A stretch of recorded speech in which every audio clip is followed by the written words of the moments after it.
থমকে গিয়েছে সুলক, তার মনে অস্থিরতা সৃষ্টি করছে। তখনই সুলক শাড়িকে ফোন করে আজেবাজে বকতে শুরু করে। সুলক বলে শাড়িকে, দেখ শাড়ি, তোর মতন হয়তো আমি ডিজাইন করে নকশা রাখতে পারি না, বিশ্বাস কর, তোর থেকে আমি ভালো কিছু ডিজার্ভ করি। তোর পাশে হয়তো অনেক কিছুই আছে, আমার পাশে কেউ নাই, কিন্তু আমার পাশে আমার মা আছে। আমি তোর থেকে ভালো কিছু করে আমি কোম্পানিকে অনেক দূর এগিয়ে নিয়ে যেতে পারি, আমার সেই যোগ্যতা আমার মধ্যে আছে। তবে হ্যাঁ, তুই একটা কথা ভুলে যাচ্ছিস, তুই কিন্তু জানোস তুই যে নকশাগুলো শিখেছস সবগুলো আমার মার কাছ থেকে।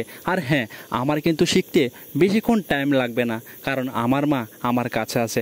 আমি যে কোনো সময় যে কোনো মুহূর্ত আমার মার কাছে সেই নকশাগুলো শিখে আমি ভালো কিছু বিজনেস স্টার্ট করতে পারবো। কথাগুলো বলেই সুলক কান্না করতে শুরু করে। সে কিছুতেই আর কথা বলতে পারছিল না। তার মনের ভিতরে এত হাজারো দুঃখ কষ্ট জমানো, সে চাপা নিয়ে কথাগুলো বলছিল।